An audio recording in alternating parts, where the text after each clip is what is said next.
Maraming salamat. This has been your host. Ako po, si Las Garcia. And I am Doc Yayan Daya saying, God bless everyone. And happy fiesta, Barangay Sibilia! And now, let us all meet the members of our selection committee for Miss K Sibilia Universe 2025. Starting with our first judge, the president of JCI San Fernando Saluyot. Ladies and gentlemen, a big round of applause to Miss Aura Dominique Dumaguin.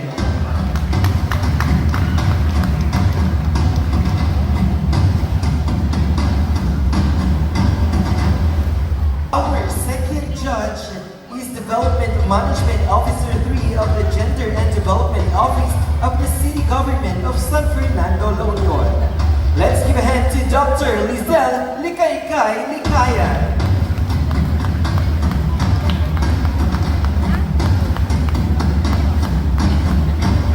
Judge is the Local Development Officer of the City of San Fernando. A big round of applause to Dr. Jerome G. Akupan.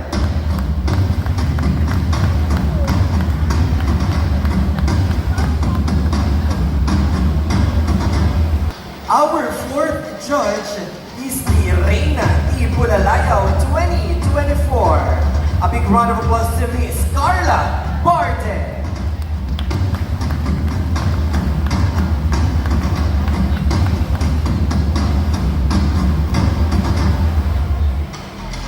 Finally, the chairman of the board is a beauty queen, TV and event host.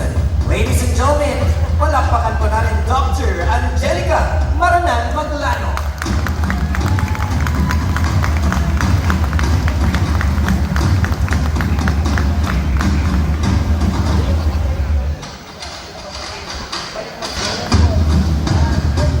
There you have it, ladies and gentlemen, the members of our selection committee.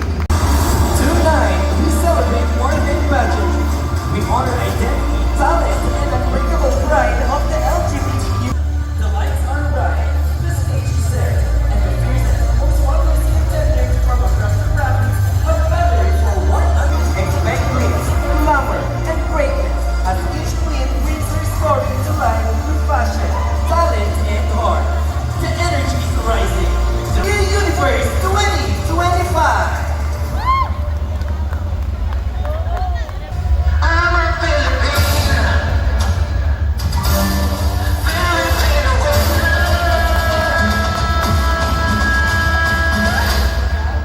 World, it's summertime. Lord, like a winning queen, my beauty will make you scream. Like you in my gleam, you see, even gods are jealous of me. She popped the seed like she's Moses. Mama took it to a catwalk. I got ways for drama, I got moves with the flow. I'm the queen marina, and I do it so hard, all year it's summer. Born in the island and raised by the sea. Golden Marina, the Filipino queen. I'm a Filipina, I'm rising like a winner. Ain't nobody breathes more than us to the ground. I'm a Filipina.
lovely, and sexy ladies. Grabe, napakaganda ng kanilang mga white na sleeves Doc Ian here. Hugis, bigas, Ayan. balingkinitan, grabe.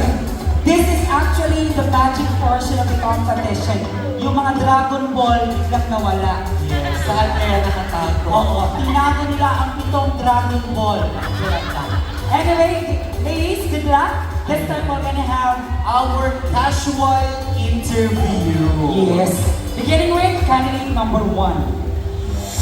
So they will be of course be asking according sa mabubulot nilang question. But of course, our drag queen here is Snow Black. May mga gusto ka bang pasalamatan, anak? Gusto ko pong pasalamatan yung mga tao na nandito at nanonood. Thank you. Nakalawa ka din ang sagot, di ba? Diba napakagaling niya mag-drag. Wala ka bang gustong sabihin sa mga zombie? Anyway, you've done a great job kanina sa opening. Ayan. So candidate number 1, are you ready for your question? I don't have choice but to answer the question. Okay, pick your question. Tuwak to si Doc Andy. So we will be reading the question twice. Ayan, so wala naman tayong time limit tama. May time limit po ba tayo for the question? May time limit. Meron, 45 seconds ang ating time limit. So this is your question. So mayroon tayong maririnig na? Meron ba tayong maririnig na signal dyan? Ayun. So that will indicate that your time is up. Okay? Ayan, isa pa po. Ayan, so yun po ang bunyag. Natapos na po ang ating pagsagot. So here's your question.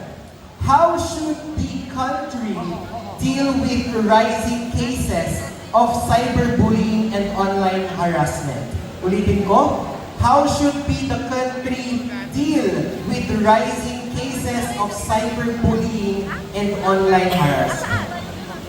Your 45 seconds starts now.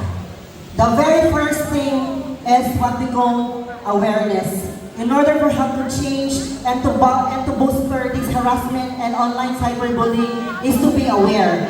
As a nurse by profession, I believe that we should always have this what we call information dissemination with the responsibility and accountability of our parents.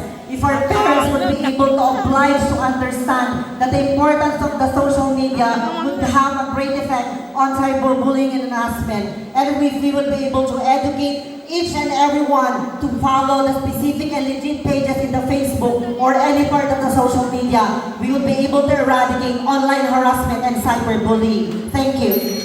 Wow, just on time, candidate number 1. Umabot? That's Ava from Ilocanos Norte. Oh, another stunning lady.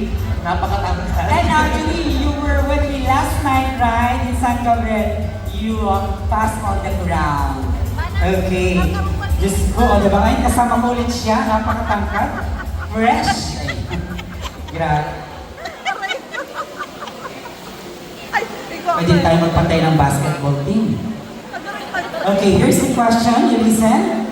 With the rise of fake news, how can Filipinos stay informed and united? I'll repeat. With the rise of fake news, how can Filipinos stay informed and united?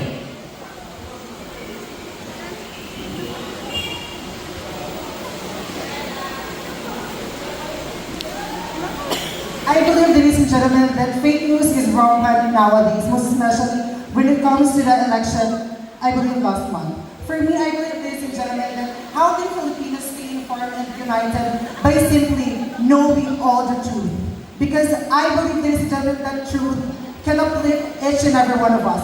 So let us not always listen for the fake news because wala po itong magandang may dudulot sa ating lipunan or sa atin mismo. So, dapat alamin natin kung ano ang karapat-dapat, huwag tayong maniniwala sa kung ano man ang sinabi ng iba. Maraming salamat po. Thank you so much, candidate number 2.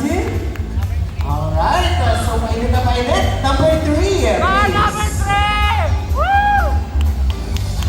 Hello, candidate number 3. Hello, sir. And so pick your question.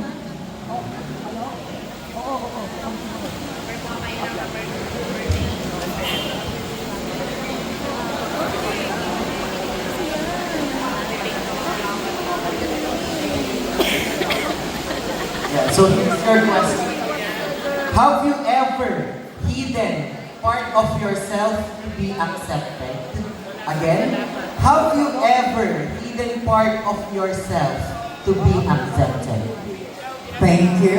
Well, to be honest, being on the stage is who I am right now. I don't hide anything about me. As you can see me, I am like a woman right now, but in a daily life, I am a man that is working as a luxury seller. So I believe that you need to be yourself and you don't need to hide everything in your life.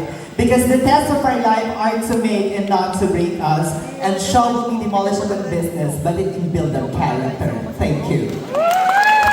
Thank you so much, candidate number 3. Brief and concise. Now let's move on to candidate number 4, another young lady. How old are you? 21. Okay.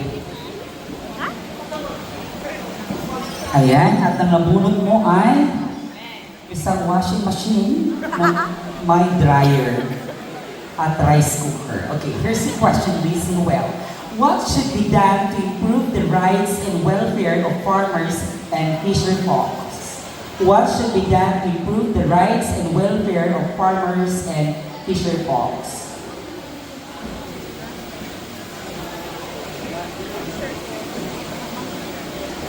As a daughter of a farmer, I believe that we should improve the right access of our farmers and fishermen and to have the right access when it comes to quality education, when it comes to their daughters and sons.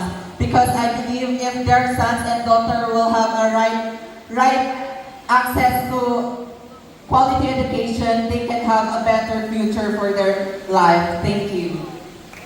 Thank you so much. Candidate number 4. What about candidate number 5? Candidate number 5. And can you repeat your question?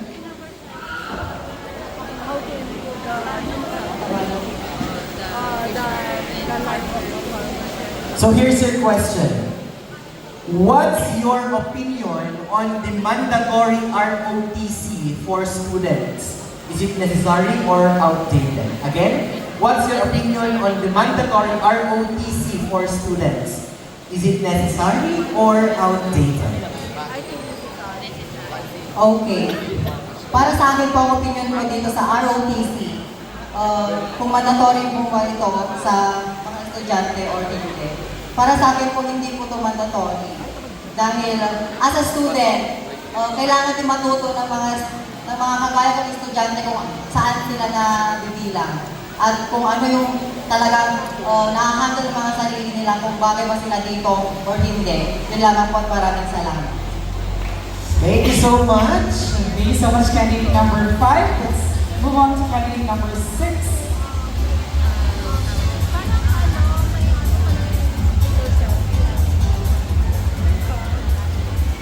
Miss Edmond Abrerica. Okay, are you okay na?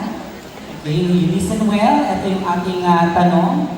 How can we help OFWs or overseas Filipino workers feel more supported by their own country?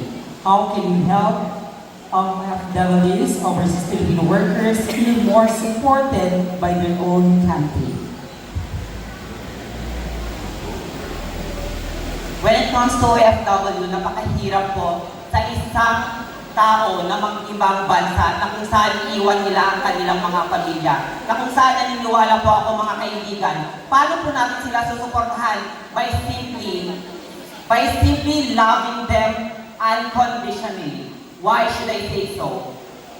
Bilang isang OFW na nanginirahan sa kabilang tahanan, kabilang country, na kung saan hindi nila alam kung maliligtas ba sila o hindi. Kailangan po natin ipakita ang ating pagmamahal sa kanila, support sa kanila upang sa ganon, pagtibayan nila ang kanilang sarili nang sa ganon mabigyan nila ng magandang buhay ang kanilang pamilya. Maraming salamat po. Thank you so much, candidate number 6. Come on down, candidate number 7. And candidate number 7, pick your question.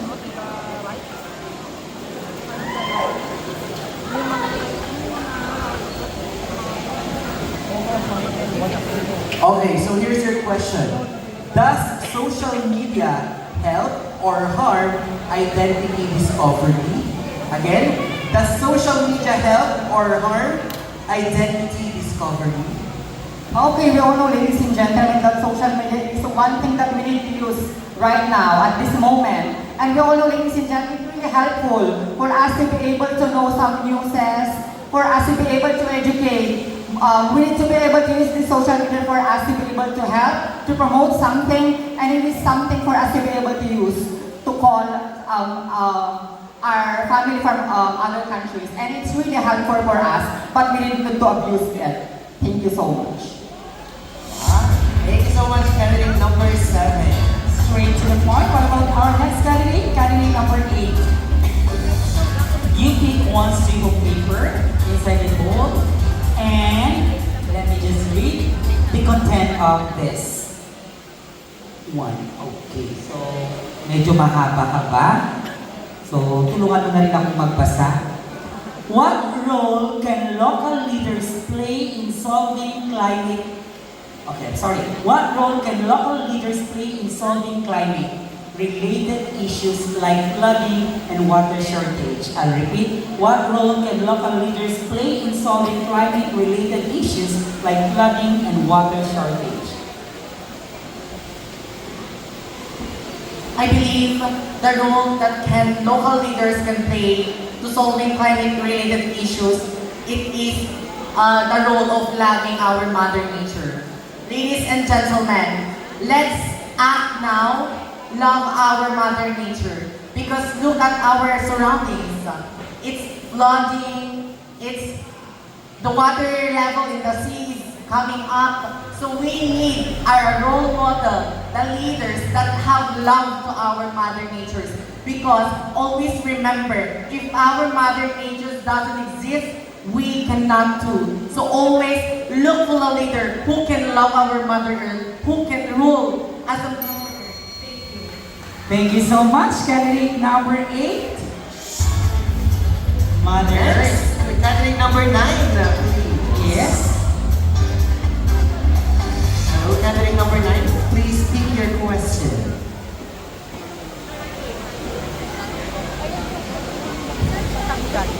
So here's your question.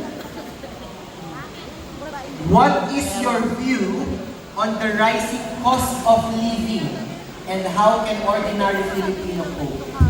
Again, what is your view on the rising cost of living and how can ordinary Filipinos cope? Well, thank you for that question. I believe that the rising cost here in the Philippines is very rampant. And I believe that the ordinary Filipino can cope by doing such thing, planting vegetables on their backyards and finding food on the seas. And I believe we should take care of it. And I believe that Mother Nature will give back to us and have a fruitful and have a good food in our table. That will be all, and thank you very much. Naitawid ang sagot number 9. Number 10, please. Another stunning lady. Grabe, no, babae ito. How old are you? 29 years old. 29. From where are you? Baccarao. Okay. You listen, ha? 29, pero mukhang parang 16. Grabe. Okay. What can be done to improve access to quality education in rural areas? What can be done to improve access to quality education in rural areas? I think that the things that we can do in order for us to promote access to quality education in rural areas is by demanding our LGUs to give us the education that is very accessible. Through it, I believe that many dreams of children will come true and will help the nation in the future. Thank you. Napaka-sweet naman na sagot. Hi! Good evening! Good evening po. Good evening. Can you pick your question?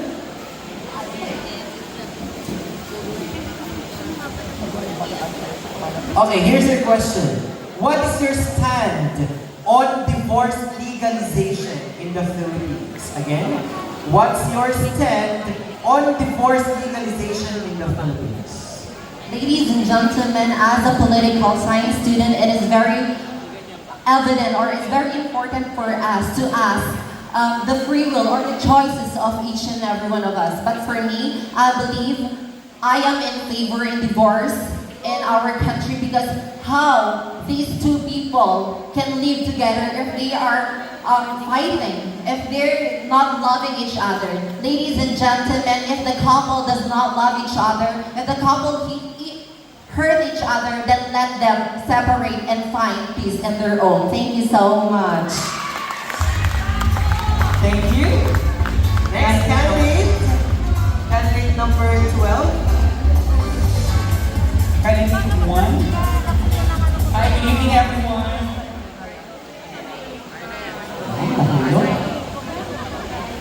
Oh my God.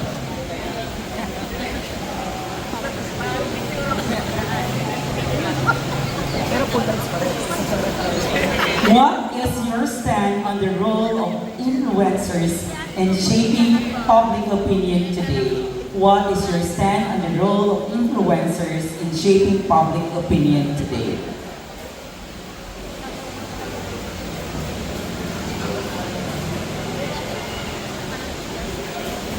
Good evening, everyone.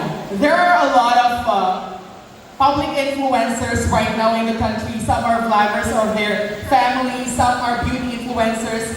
I believe that they have a big role in shaping the young minds of people on what is right and what is wrong. Because whatever that they put online, even the youngest child can see it. So they have no discretion if what they're seeing online is right or wrong. So I believe that they have a big role in shaping the public opinion of today, because whatever that they put on social media is very influential. It's very easy for someone to imitate.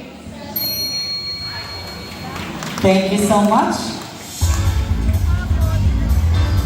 Thank you so much. Now, candidate number 13.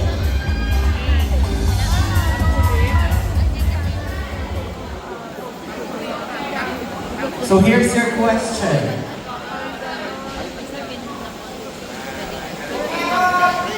How can pageants like these help people embrace who they are? Again, how can pageants like these help people embrace who they are? Okay, pageants like this help people embrace who they are. Like just this pageant, we're celebrating the Pride Month because there's a lot of members of LGBT that who are afraid to share their true colors. That's why, ladies and gentlemen, I want to say that I'm here standing in front of you to those younger generation that don't be afraid to show your true color and embrace your flaws. As young as you are a good citizen in our country or citizen, you are able to be a good citizen. Thank you so much. Thank you so much, candidate number 13. What about candidate number 14?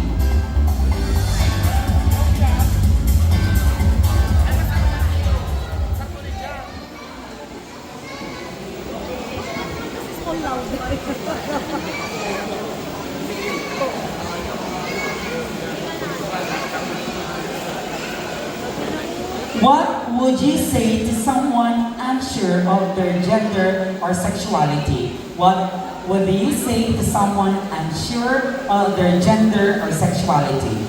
I myself, when I was a child, where my mother told me that there's only two gender, that is a male and a female.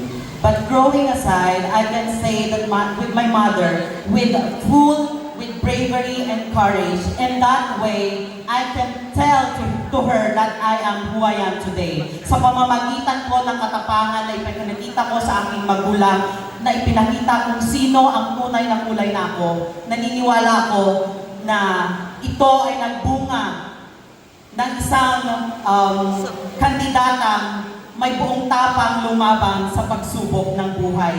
Dahil naniniwala ko na walang anumang pagsubok ang makakapaglubog sa iyo kung may katapangan ka sa iyong puso. At Thank you so much.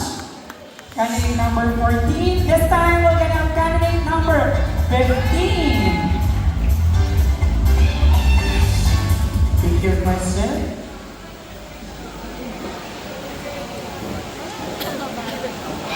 How can we address the stigma around HIV and support those living with it? Again, how can we address the stigma around HIV and support those living with it? I believe we should break the stigma of HIV. Hindi po lahat na nagkakaroon ng HIV ay LGBTQIA+ community, kundi din po ang mga miyembro ng mga kalalakihan at kababaihan. So that's why I am an advocate of youth empowerment through quality education, that I support the Sustainable Development Group of the United Nations, SDG number 4. We should have enough knowledge, youth, na hindi lahat nagkakaroon ng HIV because of the sex of ng mga LGBT member. Kailangan natin i-break ang stigma na to sapagkat ang kapwa nating member or mga tao din ang natatapakan. Ladies and gentlemen, let us spread kind and loudness because there's no... Thank you, candidate number 15. That was candidate number 15 in the final and complete. Our ladies, we have candidate number 16. Okay? There's only one. Left, anak, patapon na rin. Thank you, I love you. Okay. You can open it? Okay. I'll be the one to open. You just have to stare with the content or text of the strip of paper so you can have an overview of the question. What is one issue in your local barangay that you want to help change? And how would you do it? What is one issue in your local barangay that you want to help change and how would you do it? Thank you for that question.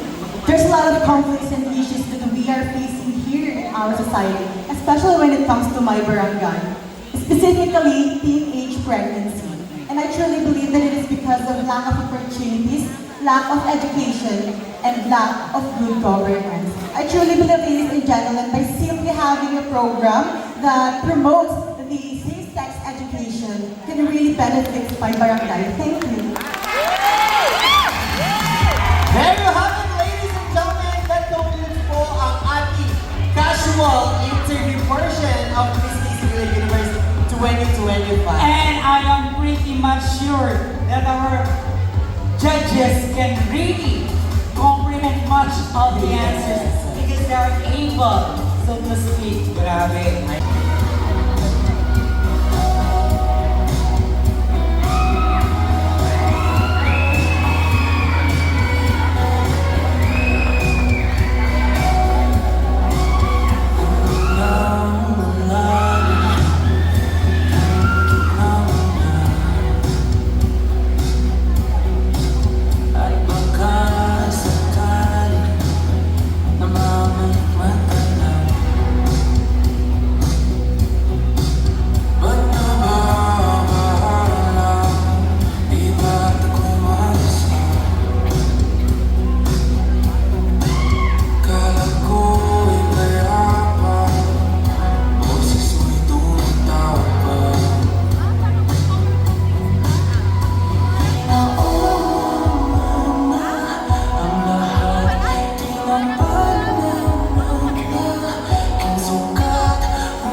once again, ladies and gentlemen, another round of applause please to our ladies.